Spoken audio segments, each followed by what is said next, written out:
The boardroom, much like the technical area in the dying minutes of a title decider, is a place of frantic gestures, calculated risks, and the looming threat of catastrophe.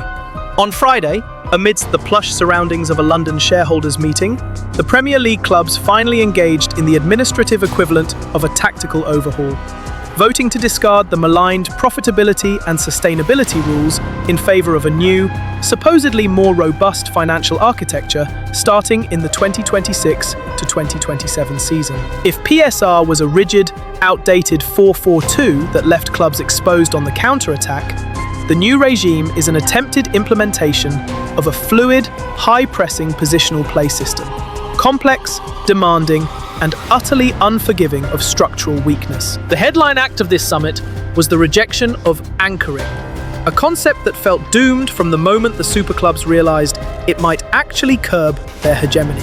The proposal, which sought to cap spending as a multiple of the bottom club's broadcast revenue, was essentially a hard salary cap in disguise, a mechanism to compress the grid.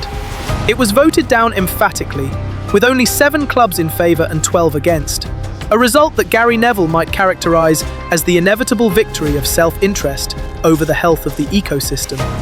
The big clubs, terrified of losing ground to Real Madrid or Bayern Munich in the arms race of European recruitment, argued that anchoring would neuter their commercial might.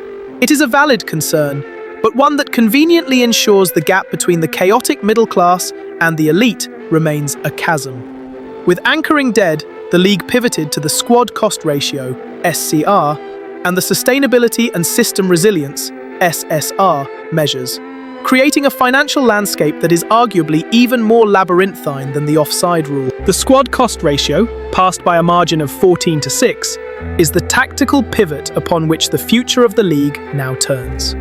Those voting against, Bournemouth, Brighton, Brentford, Palace, Fulham and Leeds, likely see this as a system that crystallises the current hierarchy, preventing the kind of upward mobility that allowed a club like Aston Villa to disrupt the top 4. Unlike the PSR regime, which focused on a 3-year rolling period of allowable losses, SCR is a sharp, season-specific instrument. It limits spending on players and head coaches, wages, agent fees, and the amortization of transfer fees to 85% of a club's revenue.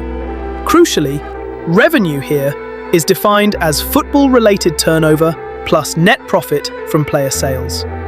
This is where the recruitment nerds will have a field day. While UEFA's similar rules average player trading profits over 3 years, the Premier League will recognise them in the season they occur. It encourages a more aggressive, immediate transfer strategy, turning the market into a hive of short-term liquidity rather than long-term book balancing.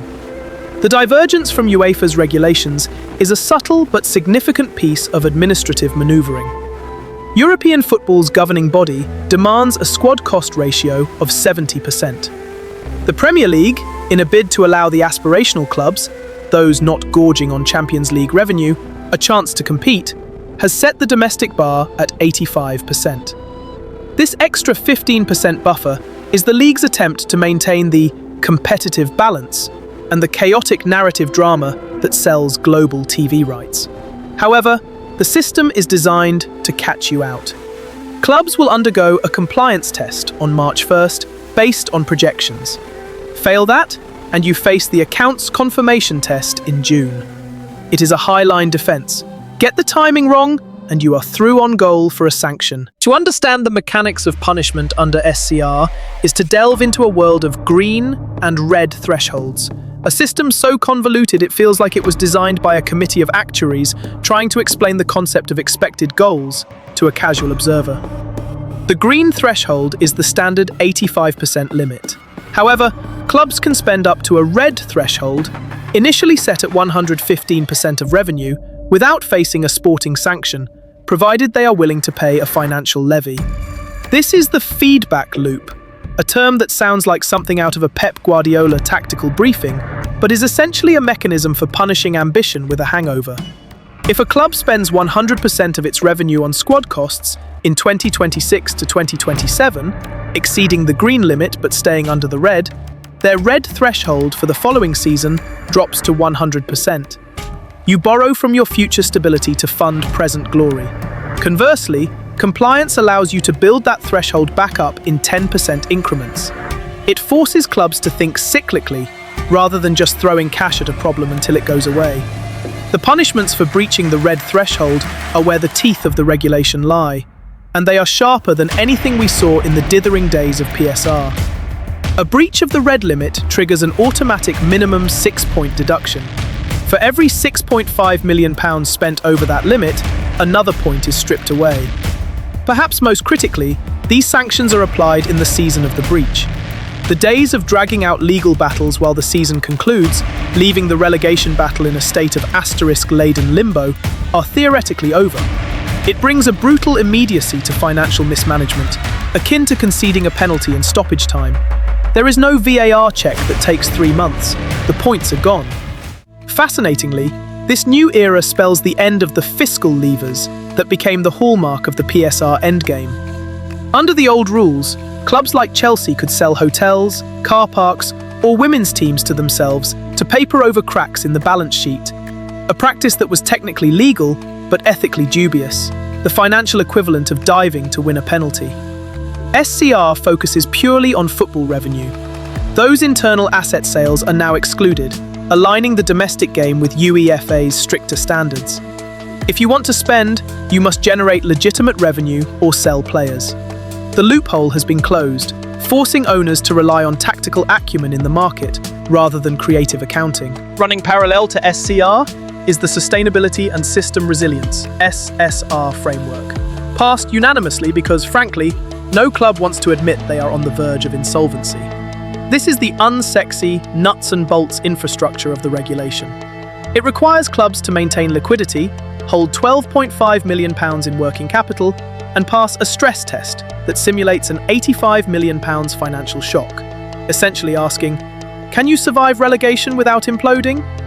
It moves the conversation from, are you spending fair, to, are you actually solvent? It is a necessary evolution, shifting focus from pure profit and loss to the health of the balance sheet, allowing clubs to value players at market rates rather than book value, a modernization that reflects the actual asset value of a squad.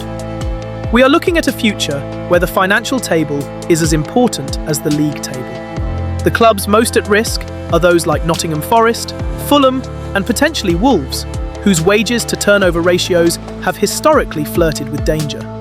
The promoted clubs, previously shackled by the ghosts of championship losses, may find some liberation in a system that resets annually, allowing them to burn cash in year 1, provided they accept the shrinking threshold in year 2. But make no mistake, while the death of anchoring is a victory for the elite, the introduction of SCR creates a game of high-stakes financial poker. The era of the soft breach is over. The accountants have blown the full-time whistle on the PSR era, and the new game is about to begin.